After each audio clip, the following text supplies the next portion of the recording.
नमस्कार दोस्तों, आपका स्वागत है लाइफ टेक गुरु चैनल पर। आज हम बात करेंगे एक ऐसे विषय पर जिसने हजारों सालों से लोगों को प्रेरणा दी है, गीता के अनुसार सफलता और असफलता का रहस्य। क्या आप जानते हैं, गीता केवल एक धार्मिक ग्रंथ नहीं है, बल्कि यह जीवन जीने की कला है। इसमें बताया गया है कि हम कैसे चुनौतियों का सामना करें, सफलता को समझें और असफलता से सीखें। श्रीमद् भगवद गीता हमें सिखाती है, कर्म पर अधिकार है, लेकिन फल पर नहीं। इस वीडियो में हम गहराई से समझेंगे सफलता और असफलता को समान दृष्टि से देखने का रहस्य, निष्काम कर्म का सिद्धांत, असली सफलता का अर्थ, आंतरिक शांति और संतुलन, असफलता को सीख में बदलने की कला। यह वीडियो आपको जीवन की चुनौतियों से निपटने और असली सफलता पाने का मार्ग दिखाएगा। अगर आप गीता से प्रेरणा लेना चाहते हैं और अपने जीवन में संतुलन और शांति लाना चाहते हैं, तो यह वीडियो आपके लिए है। आज इस वीडियो में हम गीता के उन्हीं रहस्यों को समझेंगे जो सफलता और असफलता के मायने ही बदल देते हैं। इसलिए वीडियो को अंत तक जरूर देखिए, क्योंकि इसमें छुपा है एक ऐसा जीवन मंत्र जो आपकी सोच को बदल देगा। अगर वीडियो पसंद आए तो लाइक, शेयर और सब्सक्राइब जरूर करें। आज हम अपनी श्रृंखला भगवद गीता जीवन के सबक के पहले वीडियो में बात करेंगे कि गीता हमें सफलता और असफलता का असली रहस्य क्या सिखाती है। गीता में श्री कृष्ण अर्जुन से कहते हैं, कर्मण्येवाधिकारस्ते मा फलेषु कदाचन, अर्थात मनुष्य का अधिकार केवल कर्म करने पर है, उसके परिणाम पर नहीं। यह बात हमारे जीवन के लिए बहुत गहरी शिक्षा देती है। सफलता और असफलता का सीधा संबंध हमारे प्रयास से नहीं, बल्कि हमारे दृष्टिकोण से होता है। अक्सर हम सफलता को पैसे, नाम और पद से जोड़ देते हैं, और असफलता को हार, निराशा और अपमान से। लेकिन गीता हमें सिखाती है कि सफलता और असफलता का असली मापदंड कुछ और है। आज हम समझेंगे कि श्री कृष्ण ने अर्जुन को क्या सिखाया और वह हमारी जिंदगी में कैसे लागू होता है। भाग 1, गीता का पहला रहस्य, कर्म पर अधिकार, फल पर नहीं। गीता का सबसे प्रसिद्ध श्लोक है, कर्मण्येवाधिकारस्ते मा फलेषु कदाचन, मा कर्मफल हेतुर्भूर्मा ते संगोस्त्व कर्मणि। अर्थात मनुष्य का अधिकार केवल कर्म करने में है, परिणाम में नहीं। इसका अर्थ यह नहीं कि फल की चिंता ही न करो। इसका मतलब है, फल पर अटक कर अपने कर्म की शक्ति को कमजोर मत करो। यह श्लोक हमें 3 बातें सिखाता है। 1, कर्म का अधिकार, हमारे जीवन में जो भी परिस्थितियां हैं, उनमें हमें काम करने का अधिकार है। 2, फल पर अधिकार नहीं, परिणाम हमारे हाथ में नहीं है, क्योंकि उसमें कई और कारक शामिल होते हैं। 3, अकर्म का मोह छोड़ना, यह सोचकर हाथ पर हाथ रखकर मत बैठो कि परिणाम तो मेरे हाथ में नहीं है। कर्म करना ही कर्तव्य है। उदाहरण, मान लीजिए आप परीक्षा की तैयारी कर रहे हैं। अगर आप बार बार सोचते रहें, क्या मैं पास हो पाऊंगा या फेल हो जाऊंगा, तो पढ़ाई पर ध्यान नहीं रहेगा। लेकिन अगर आप केवल पूरी लगन से पढ़ाई करते हैं, तो परिणाम अपने आप बेहतर आएगा। यह सिद्धांत हमें बताता है कि सफलता उसी के पास आती है जो कर्म पर ध्यान देता है। गीता का सबसे प्रसिद्ध श्लोक है, अर्थ, मनुष्य का अधिकार केवल अपने कर्म पर है, फल पर नहीं। फल पर क्यों नहीं है अधिकार? जब हम कोई काम करते हैं, तो उसके परिणाम पर केवल हमारा ही नियंत्रण नहीं होता।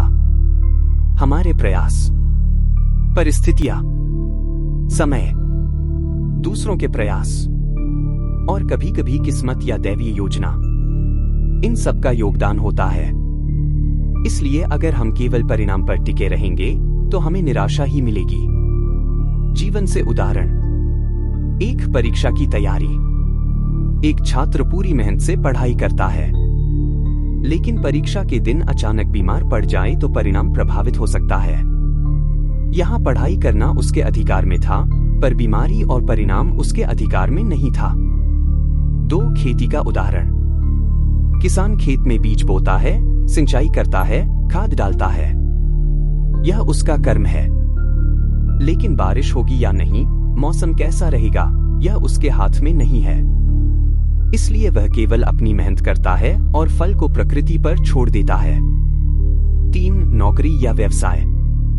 कोई व्यक्ति इंटरव्यू की तैयारी करता है, अच्छे से जवाब देता है, लेकिन कंपनी का बजट, पॉलिसी या दूसरे उम्मीदवारों की स्थिति यह सब उसके नियंत्रण से बाहर है। इसलिए केवल मेहनत करना उसके हाथ में है, नौकरी मिलना या न मिलना नहीं।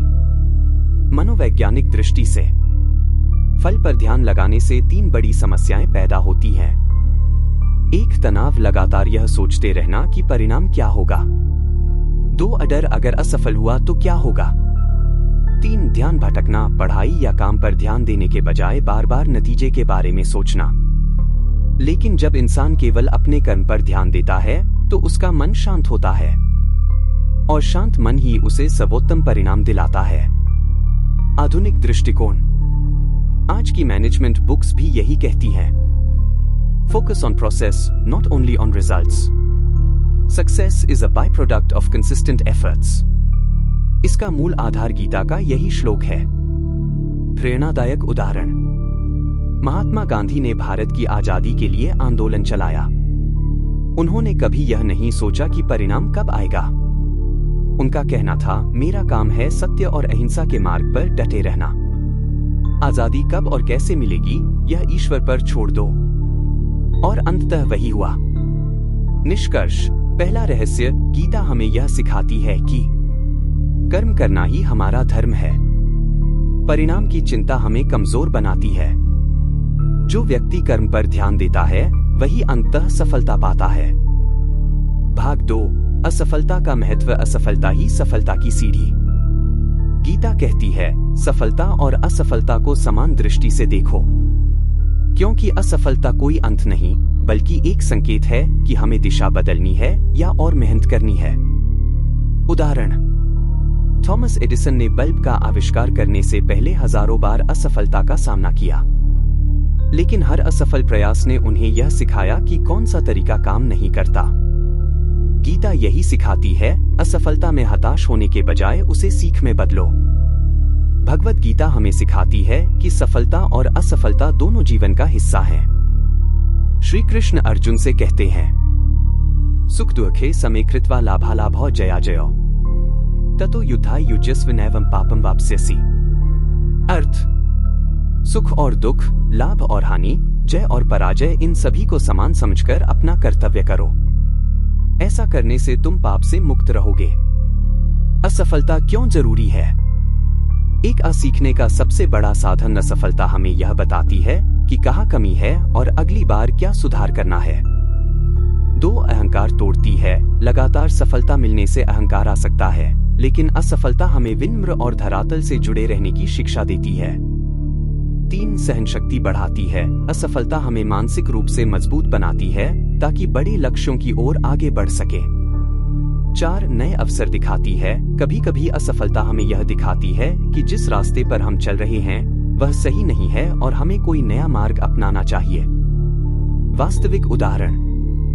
1 थॉमस एडिसन। एडिसन ने बल्ब बनाने से पहले लगभग 1000 प्रयोग किए। जब उनसे पूछा गया कि आप 1000 बार असफल हुए, तो उन्होंने कहा, मैं असफल नहीं हुआ, मैंने 1000 तरीके खोज लिए जो काम नहीं करते। यह दृष्टिकोण गीता से मेल खाता है। असफलता को सीख में बदलो। 2 अब्राहम लिंकन। अमेरिका के राष्ट्रपति बनने से पहले लिंकन कई बार चुनाव हारे, व्यापार में असफल रहे, व्यक्तिगत जीवन में भी कठिनाइयां आईं। लेकिन उन्होंने हार नहीं मानी और अंततः अमेरिका के महानतम नेताओं में गिने गए। 3 भारतीय दृष्टांत। एक किसान हर साल खेती करता है, कभी सूखा, कभी बाढ़, कभी फसल खराब, लेकिन वह अगली बार और बेहतर तरीके से कोशिश करता है। अगर वह असफलता से हार मान ले तो जीवन रुक जाएगा। गीता की दृष्टि असफलता का संतुलित सामना। गीता यह नहीं कहती कि असफलता को हल्के में लो या मेहनत ही मत करो। गीता कहती है, मेहनत पूरी करो, लेकिन अगर असफलता आए तो उसे समान भाव से स्वीकार करो। असफलता कोई अंत नहीं है, यह केवल एक संकेत है। शायद रास्ता बदलो, शायद और मेहनत करो, शायद और धैर्य रखो। मनोवैज्ञानिक दृष्टि। जब हम असफल होते हैं तो हमारे भीतर नकारात्मक भाव आते हैं, मैं अयोग्य हूं, मुझसे नहीं होगा। लेकिन गीता कहती है, असफलता आपके प्रयास को परिभाषित नहीं करती, केवल परिणाम को दिखाती है। प्रयास का मूल्य हमेशा रहता है, भले ही परिणाम तुरंत न मिले। प्रेरक उदाहरण भारतीय महापुरुष। एक स्वामी विवेकानंद जब वे अमेरिका शिकागो धर्म संसद में गए, तब शुरू में कई लोग उनका मजाक उड़ाते थे, लेकिन उन्होंने धैर्य रखा और अपने शब्दों से पूरे विश्व को प्रभावित किया। अगर प्रारंभिक असफलताओं से हार मान लेते तो यह संभव न होता। 2 महात्मा गांधी कई आंदोलनों में तुरंत सफलता नहीं मिली, लेकिन असफलताएं उन्हें और मजबूत बनाती रहीं और अंततः भारत स्वतंत्र हुआ। निष्कर्ष, असफलता का महत्व। गीता हमें यह सिखाती है कि असफलता को नकारात्मक रूप में मत देखो। यह एक सीढ़ी है जो हमें सफलता तक ले जाती है। यह एक आईना है जो हमें हमारी गलतियां दिखाता है। यह एक शिक्षक है जो हमें मजबूत बनाता है। सफल वही है जो असफलता से सीखकर आगे बढ़े। इसलिए गीता के अनुसार असफलता अंत नहीं, बल्कि एक नई शुरुआत है। भाग 3, सफलता का असली अर्थ, आंतरिक शांति और संतुलन। हम अक्सर सोचते हैं कि सफलता का मतलब है बड़ी नौकरी, ज्यादा पैसा, नाम और शोहरत। लेकिन गीता कहती है असली सफलता है अपने मन को जीतना। गीता का संदेश, जिसे सुख और दुख समान लगते हैं वही सच्चा सफल है। जो परिणाम आने से पहले ही संतोष में है वही विजयी है। उदाहरण, किसी क्रिकेट खिलाड़ी को देखिए। अगर वह हर बार केवल जीतने के दबाव में खेलेगा तो खेल का आनंद खो देगा। लेकिन अगर वह खेल को खेल की तरह खेलेगा और मेहनत पूरी करेगा तो जीत अपने आप उसकी होगी। हमारे समाज में सफलता को अक्सर बाहरी उपलब्धियों से मापा जाता है। बड़ी नौकरी, ऊंचा वेतन, प्रसिद्धि और पद, दूसरों से तुलना में आगे निकलना। लेकिन गीता हमें एक बिल्कुल अलग दृष्टि देती है। श्री कृष्ण कहते हैं, समदुख सुखं धीरं सुमृतत्वाय कल्पते। अर्थात जो व्यक्ति सुख और दुख में समान रहता है वही अमृतत्व यानी सच्ची सफलता और शांति प्राप्त करता है। गीता की दृष्टि से सफलता, एक मन को जीतना ही सबसे बड़ी सफलता है। यदि मन अस्थिर है तो चाहे आपके पास कितना भी धन या पद हो, आप शांति में नहीं रह सकते। जिसने मन पर नियंत्रण पा लिया वही सबसे सफल है। 2, संतोष ही सफलता है। गीता कहती है कि सफलता केवल परिणाम पाने में नहीं है, बल्कि उस कर्म के दौरान संतोष और आनंद अनुभव करने में है। अगर हम काम करते हुए ही संतोष महसूस करें तो सफलता बाहर से मिले या न मिले, हम भीतर से विजयी हैं। 3, संतुलन का महत्व। सफलता और असफलता, सुख और दुख, लाभ और हानि ये जीवन का हिस्सा है। जो व्यक्ति इन सबको समान भाव से देखता है वही सबसे बड़ा विजेता है। उदाहरण, एक क्रिकेट खिलाड़ी का उदाहरण। अगर खिलाड़ी हर बार जीत के दबाव में खेलता है तो खेल का आनंद खो देगा। लेकिन अगर वह केवल खेल को आनंद से खेले और अपनी पूरी मेहनत लगाए तो जीत अपने आप उसके साथ होगी। असली सफलता उसके भीतर का संतुलन है, बाहरी ट्रॉफी नहीं। 2, कॉर्पोरेट जीवन। एक व्यक्ति बड़ी कंपनी का सीईओ है, लेकिन उसका मन तनाव, चिंता और भय से भरा है। क्या यह सफलता है? वहीं दूसरी ओर एक शिक्षक है जो अपने छात्रों को पूरी लगन से पढ़ाता है और अपने काम में आनंद पाता है। भले ही उसकी आय कम है, लेकिन वह संतुष्ट और शांत है। यही असली सफलता है। 3, भगवद गीता का प्रसंग। कुरुक्षेत्र के युद्ध में अर्जुन दुखी हो गया क्योंकि उसे अपने ही रिश्तेदारों से लड़ना था। श्री कृष्ण ने उसे सिखाया कि असली सफलता युद्ध जीतना नहीं, बल्कि अपने कर्तव्य को शांत मन और संतुलन के साथ निभाना है। मनोवैज्ञानिक दृष्टि से बाहरी सफलता क्षणिक है। नौकरी, पैसा, पद यह सब समय के साथ बदल जाते हैं। अगर सफलता को केवल बाहरी चीजों से जोड़ेंगे तो हमेशा असुरक्षा बनी रहेगी। लेकिन यदि सफलता को आंतरिक शांति और संतुलन से जोड़ेंगे तो कोई भी परिस्थिति हमें हिला नहीं सकती। प्रेरक कहानियां। एक राजा जनक। वे एक राजा थे, अपार वैभव था, लेकिन मन इतना संतुलित था कि वे योगी कहलाए। यह दिखाता है कि सफलता केवल बाहरी वैभव नहीं, बल्कि आंतरिक संतुलन है। 2, स्वामी विवेकानंद। उनके पास न धन था, न पद, लेकिन उनके आत्मविश्वास और आंतरिक शांति ने उन्हें विश्व मंच पर महान बनाया। यह आंतरिक सफलता का उदाहरण है। निष्कर्ष, असफलता का असली अर्थ। गीता हमें सिखाती है कि सफलता केवल बाहर की चीजों से नहीं मापी जाती। असली सफलता है मन की शांति, संतोष और संतुलन। जो सुख दुख, हानि लाभ और जीत हार में समान रहता है, वही विजय है। भाग 4, संतुलन की कला, समत्व योग। गीता में कहा गया है, समत्वम योग उच्यते, अर्थात सफलता और असफलता, लाभ और हानि, सुख और दुख में संतुलित रहना ही योग है।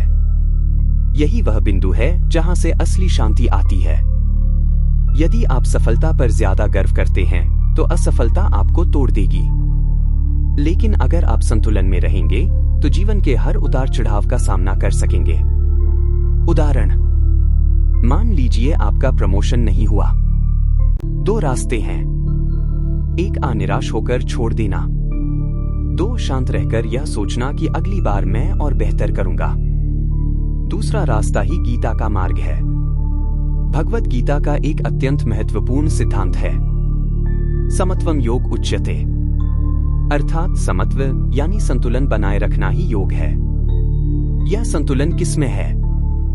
सफलता और असफलता में, सुख और दुख में, लाभ और हानि में, जय और पराजय में। यही वह बिंदु है जहां से असली शांति और सच्ची सफलता का आरंभ होता है।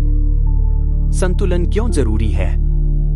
1, सफलता पर अति गर्व का खतरा।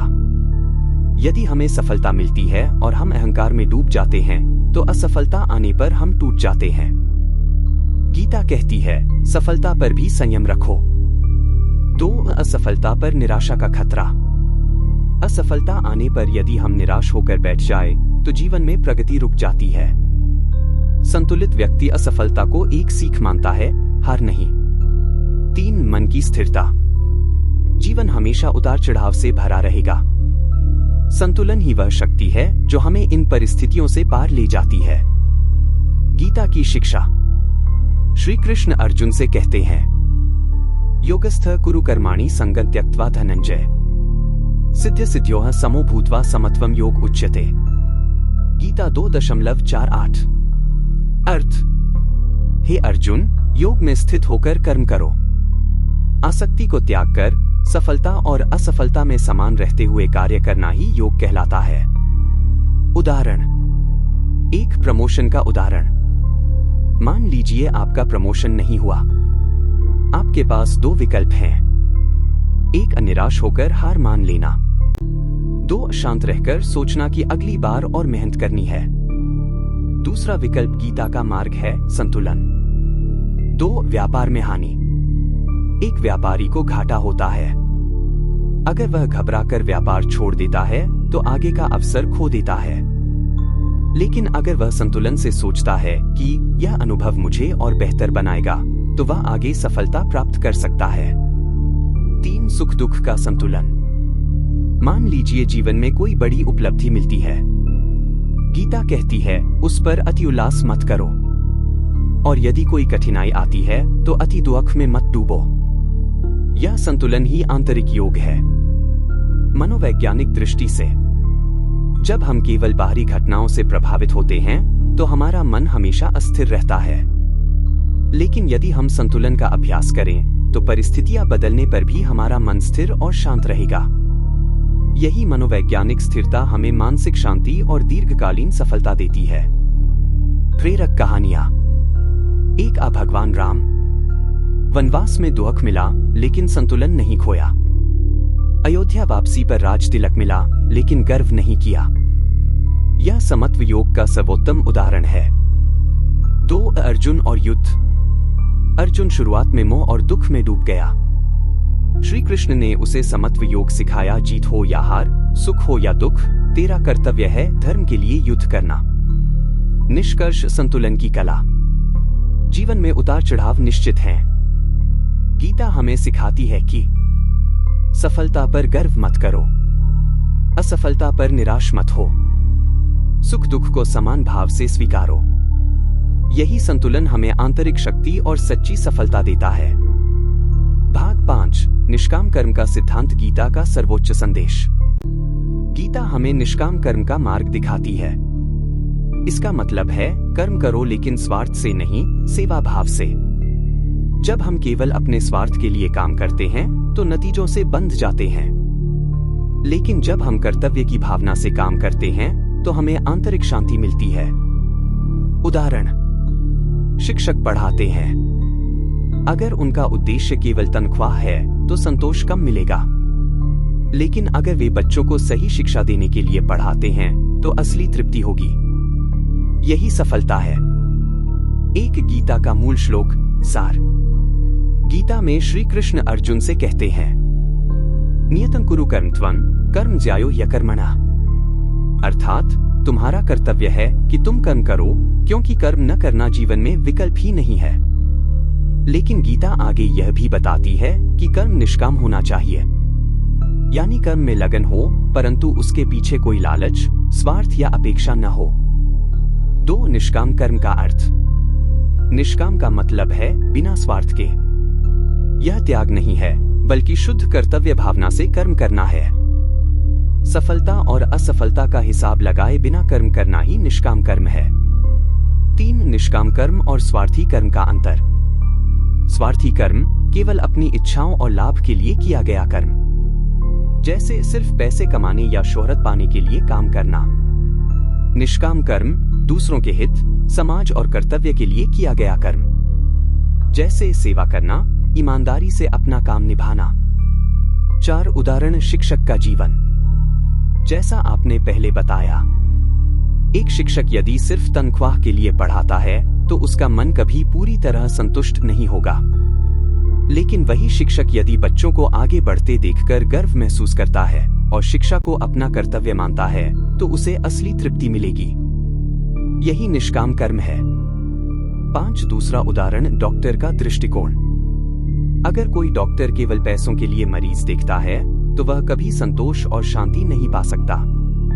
लेकिन अगर उसका मुख्य उद्देश्य मरीज को ठीक करना है और सेवा भाव से इलाज करता है तो वह पेशे में भी सफल होगा और भीतर से भी संतुष्ट रहेगा।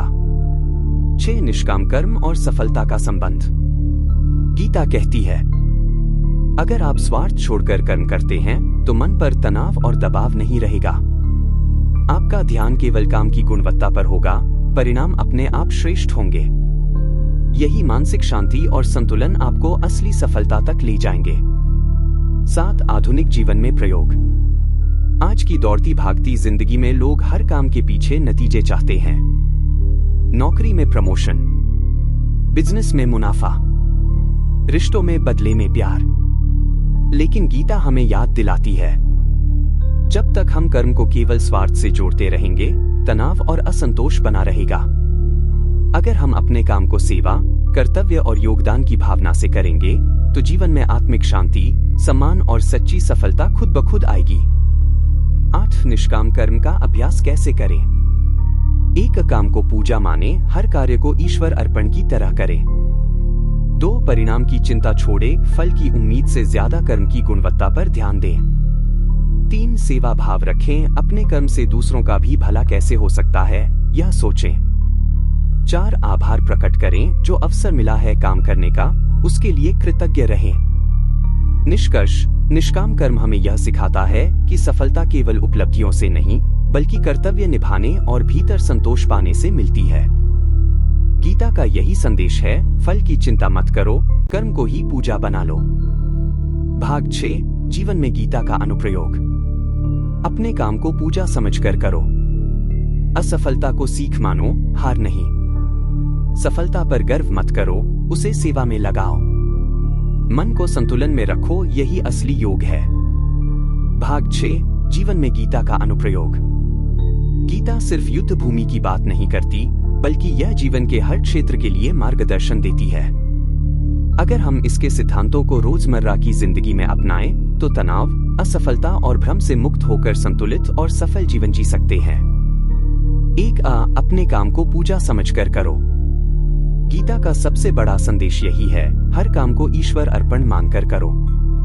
जब हम काम को पूजा मानते हैं तो उसमें ईमानदारी, लगन और श्रद्धा अपने आप आ जाती है। फिर छोटा बड़ा काम मायने नहीं रखता, क्योंकि सब काम पूजनीय हो जाते हैं। उदाहरण, मान लीजिए कोई सफाई कर्मचारी है। अगर वह सोचता है कि मैं बस मजदूरी कर रहा हूं, तो उसे थकान और असंतोष मिलेगा। लेकिन अगर वही अपने काम को पूजा मानकर करता है और समझता है कि वह समाज की सेवा कर रहा है, तो उसे गर्व और संतोष मिलेगा। 2. असफलता को सीख मानो, हार नहीं।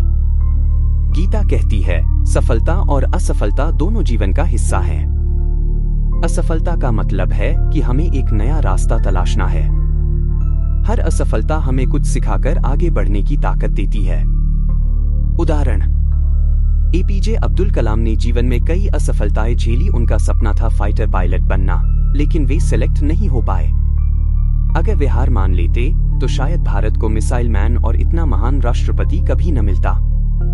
उन्होंने असफलता को सीख मानकर विज्ञान और राष्ट्र सेवा का मार्ग चुना। 3. सफलता पर गर्व मत करो, उसे सेवा में लगाओ। गीता यह भी सिखाती है कि सफलता पर अहंकार नहीं, बल्कि सेवा भाव होना चाहिए। जब हम अपनी सफलता को सिर्फ खुद तक रखते हैं, तो वह छोटी रह जाती है। लेकिन जब हम उसे दूसरों के भले में लगाते हैं, तो वह दिव्य और स्थायी बन जाती है। उदाहरण, स्वामी विवेकानंद ने अपनी विद्या और योग्यता का उपयोग केवल अपने लिए नहीं किया। उन्होंने पूरी दुनिया में भारतीय अध्यात्म और गीता का संदेश फैलाया। यही कारण है कि उनकी सफलता आज भी लाखों लोगों को प्रेरित करती है। 4. मन को संतुलन में रखो, यही असली योग है। गीता में बार बार कहा गया है, समत्वम योग उच्यते। मन अगर हर समय जितहार, लाभ हानि में उलझा रहेगा, तो शांति कभी नहीं मिलेगी। लेकिन अगर हम संतुलन में रहना सीख लें, तो किसी भी परिस्थिति का सामना सहजता से कर सकते हैं। उदाहरण, सोचिए एक बिजनेसमैन को अचानक घाटा हो गया। अगर वह टूट कर बैठ जाए तो आगे कुछ नहीं कर पाएगा। लेकिन अगर वह शांत होकर घाटे से सीख ले और नई रणनीति बनाए, तो वह और बड़ी सफलता पा सकता है। यही संतुलन गीता हमें सिखाती है। 5. आधुनिक जीवन में गीता का अनुप्रयोग। काम में, नौकरी या व्यवसाय को केवल पैसा कमाने का साधन मत समझो। उसे समाज और अपने आत्मविकास की सेवा समझो। रिश्तों में अपेक्षाओं की जगह सेवा और प्रेम का भाव रखो। पढ़ाई में परीक्षा को जीवन मरण का प्रश्न मत समझो। पढ़ाई को सीखने और आत्मविकास का माध्यम मानो। दैनिक जीवन में हर परिस्थिति में संतुलन बनाए रखो, यही असली योग है। निष्कर्ष, गीता हमें यह नहीं कहती कि जीवन में कठिनाइयां नहीं आएंगी। गीता कहती है, कठिनाइयां आएंगी, लेकिन अगर तुम कर्म को पूजा मानोगे, असफलता को सीख मानोगे, सफलता को सेवा में बदलोगे और मन को संतुलन में रखोगे, तो जीवन में शांति, संतोष और असली सफलता तुम्हारे साथ होगी। अंतिम निष्कर्ष गीता के अनुसार सफलता और असफलता का रहस्य। दोस्तों, गीता का संदेश यह है कि सफलता और असफलता जीवन का हिस्सा है। सच्चा विजेता वही है जो कर्म करता है, परिणाम को ईश्वर पर छोड़ देता है और संतुलित मन से आगे बढ़ता है। तो याद रखिए, सफलता का रहस्य है कर्म में लगन, मन में शांति और दृष्टि में संतुलन। अगर आपको यह वीडियो अच्छा लगा तो इसे लाइक और शेयर जरूर करें और चैनल को सब्सक्राइब करें ताकि आने वाले वीडियो में आप गीता की और भी गहरी शिक्षाएं सुन सकें। गीता का संदेश है कि सफलता और असफलता को अपने जीवन का लक्ष्य मत बनाओ। अपना कर्म पूरी लगन और विश्वास से करो, परिणाम अपने आप संतुलित होंगे। यही जीवन का असली रहस्य है। दोस्तों, हमने आज गीता से यह सीखा कि सफलता और असफलता दोनों ही जीवन का हिस्सा हैं। इनसे भागना नहीं है, बल्कि इनसे सीखकर आगे बढ़ना है। गीता हमें यह बताती है कि सच्चा विजेता वही है जो अपने कर्तव्य को पूरी निष्ठा से निभाता है, जो कर्म करता है लेकिन फल की चिंता को ईश्वर पर छोड़ देता है, और जो हर परिस्थिति में संतुलित मन से आगे बढ़ता है। याद रखिए, सफलता का असली रहस्य है कर्म में लगन, मन में शांति और दृष्टि में संतुलन। असफलता आपको तोड़ने नहीं, बल्कि मजबूत बनाने आती है। सफलता आपको अहंकारी बनाने नहीं, बल्कि सेवा के मार्ग पर लगाने आती है। गीता का अंतिम संदेश यही है, सफलता और असफलता को अपने जीवन का लक्ष्य मत बनाओ। अपना कर्म पूरी लगन, पूरी श्रद्धा और पूरी ईमानदारी से करो। परिणाम अपने आप संतुलित होंगे और वही जीवन का असली रहस्य है। तो दोस्तों, गीता हमें यही सिखाती है कि सफलता और असफलता सिर्फ जीवन के पड़ाव हैं, मंजिल नहीं। असली सफलता है कर्म में लगन, मन में शांति और दृष्टि में संतुलन। अगर आपको यह वीडियो अच्छा लगा तो इसे लाइक और शेयर करें ताकि और लोग भी गीता की इस अनमोल शिक्षा से प्रेरित हो सकें।